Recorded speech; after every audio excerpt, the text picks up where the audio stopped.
Wendy, the former member of the Sex Pistols, had been accused of beating up somebody some weeks ago. Vicious tried to commit suicide by cutting his wrists. One day after he was let out on bail, he died this morning. Bob Teague traces the final hours in the life of this tormented young man. When police arrived at this 5-story brownstone on Bank Street in the Village, they found the body in a ground floor bedroom. Sid Vicious, the punk rock star, dead from an overdose of heroin.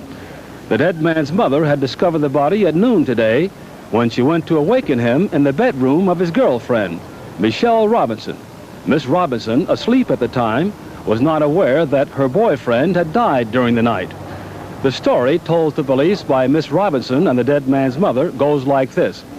Sid Vicious, awaiting trial for the murder of a former girlfriend, had been released on bail yesterday from the prison on Rikers Island. He came here at 6 p.m. His mother and Miss Robinson had arranged a celebration in Miss Robinson's village apartment. About 10 friends came to the party. It continued until 2 a.m. Sid Vicious, they say, had been happy and jovial, talking at length about a comeback and the bright future in showbiz. Around midnight, he injected himself with heroin.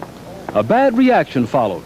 He regained and lost consciousness 3 or 4 times, they say, but eventually seemed to recover. He went to bed with his girlfriend at 3 a.m. and seemed to be all right. But Sid Vicious, police say, died from an overdose of heroin, and there was no indication of foul play.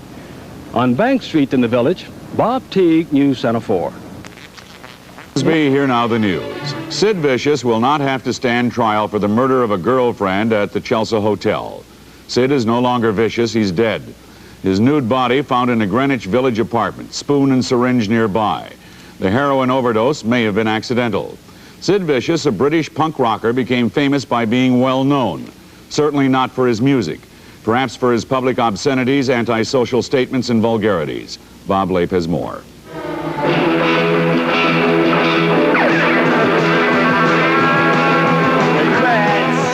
Well, just one more in hundreds of overdose deaths in New York City every year. This one was the ultimate for a punk rocker whose life was a discordant jangle that gave savage substance to his stage name, Sid Vicious.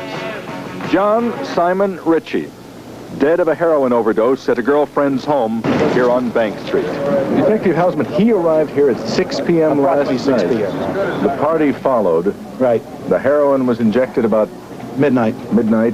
He had an overdose reaction at that point. Right. And then... he came out of it, and then he went back. Then a little while later, he went back to bed, and then he died in his sleep.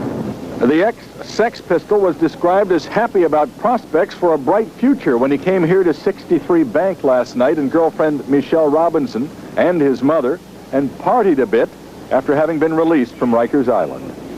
John Simon Ritchie, a.k.a. Sid Vicious, had a 1 p.m. appointment with Homicide to talk about the murder charges against him in the killing of his girlfriend Nancy Spungen.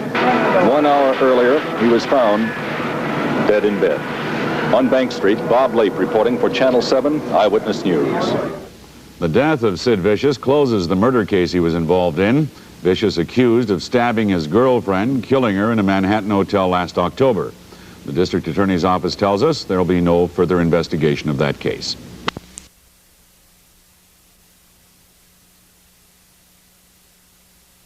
Last fall for the murder of companion Nancy Spungen, a subsequent suicide attempt while out on bail, and then an attack on the brother of singer Patti Smith that sent Vicious back to Rikers Island. He had just made bail again and was celebrating his release when he took what witnesses told police was an injection of heroin. About 12 o'clock, Sid Vicious shot up some heroin, and he had a reaction to it, which he came out of about 45 minutes later. And then about 2 o'clock, he lay down to go to sleep. Sid Vicious had undergone drug detoxification while in custody on Rikers Island. If he had used the same amount of drugs as he was used to, that program could have led to his death. The significance of detoxification is that if a drug user is detoxified and uses the same dose he was used to, it can be lethal. So the detoxification program takes the drug user off the drug, but it also removes whatever tolerance or immunity he has to the drugs. Authorities say if that is what happened to Sid Vicious, they may be able to find out during an autopsy. All they know for now is that he had been asleep with companion Michelle Robinson at the time of his death. She's an unemployed actress who was hustled away from the scene along with the victim's mother as the crowd of curious and neighbors grew in size. Oh my God. Richard. Oh my. Donna Florio lived just across the hall from the apartment in which the singer died, but she would not say whether she was among the 8 people who attended last night's party for Sid Vicious. Did you know that Vicious was staying here? Yeah, I did. Can you give us any insight as to how he had been acting recently? I don't believe this going on. But police say they were told by the victim's girlfriend that his last hours were spent looking toward the future. He was speaking about his future. The conversation with his girlfriend was about his future, and it appears from the conversation he didn't want to do away with himself. What sort of future was he contemplating? I have no idea. He just was talking about his future. Now, authorities told me they have no doubt their initial conclusion will hold up after an autopsy. That is, an accidental overdose of heroin. But they say that considering who the victim is and the trouble he has been in, they're being extra cautious in investigating.